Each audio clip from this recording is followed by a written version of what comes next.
has been caught on a hot mic saying Trump's name is in the Epstein files. Now, on the surface, you might be saying this is a political nuke. This is the end for Trump, but it's really not. It's really not. Let me play it for you. This is Georgia Republican Mike Collins. He says he's sure Trump's in the Epstein files, but the interpretation of this is what's most important. Let's listen to this and then talk about it. I want to get to ask my question, which was, party unity, the Epstein files. I mean, do you think Trump's in there?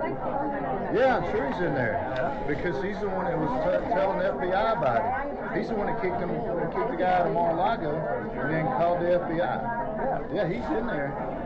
So, what's going to happen? Are you going to vote to release him or vote to keep him? Oh, we need to release him. You want to vote to release him? Yeah, man. I have no problem releasing him. But, you've got to go through the judicial. We all know that. The problem is...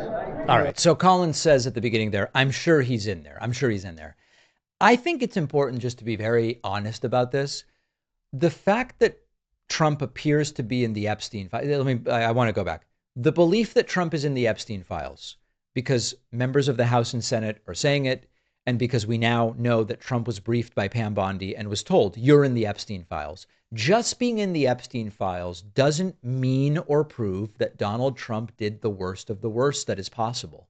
Trump being in the Epstein files could be, and this is why we just need to see them. We just want transparency. I don't want to allege anything that's not in the data. Right now, what we can say is Trump's in the Epstein files. He could plausibly be in there merely because he was associated with Epstein. They knew a lot of the same people. They hung out together. Per Epstein, they were friends. It might be as far as that. There might not be a single allegation in there that Donald Trump actually did anything illegal with an underage girl or any of it. We just don't know one way or the other. Trump being in the files is sort of obvious because of his connections. But the fact that he promised transparency, although when it then became more specific, will you release these files? He was, I don't know. You don't want to wrap up people and stuff that they had nothing to do with. The fact that they have not released them after people like Kash Patel and Dan Bongino and others said, under Trump, you will get full transparency. That's what's suspicious. That is what's suspicious.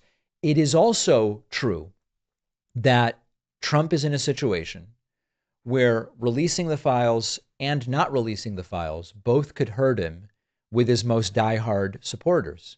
Because on the one hand, if he doesn't release them, his diehard supporters will go, wait a second, we were told that this was going to be transparent and he's not doing it. On the other hand, if he releases him and he is in there, depending on what is in there, his supporters could say, wait a second, the calls are coming from inside the House. Trump is the very problem that he said he was going to fix. So I think there's a decent chance that Trump's involvement is what we might describe as creepy, but not in illegal territory. I believe that that's the most likely scenario, but we just don't know. I hope that the files do come out.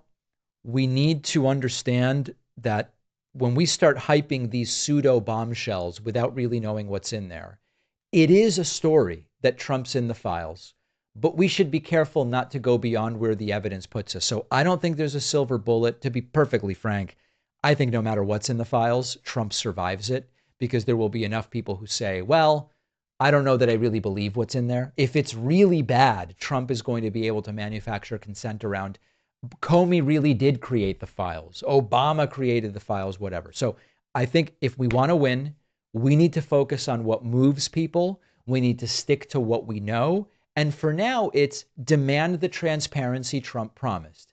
If he's in there to a degree that's a crime, then we will talk about it. What do you think Trump's involvement in the Epstein files is? Let me know what you think in a comment. Donald Trump has already packed his second-term cabinet with loyalists. He's threatened deportation as political punishment. He's expanded executive authority in ways we have not seen in modern history. These are real changes that are happening right now. And what's even more alarming is that a lot of the media is either glossing over the worst of it or they're reframing it so it all sounds a little more palatable. And that is why I use Ground News. This is a news comparison tool.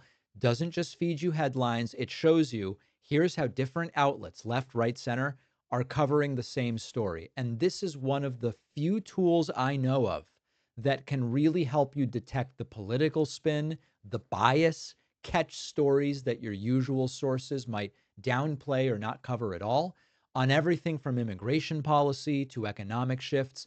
If you want to get a bigger picture, a broader picture of what's being reported, Ground News is an invaluable source to keep you informed. And Ground News is offering my audience 40% off their top tier Vantage plan. You'll only pay $5 a month. Go to ground.news/Pacman or enter the code Pacman in the app to get started. The link is in the description.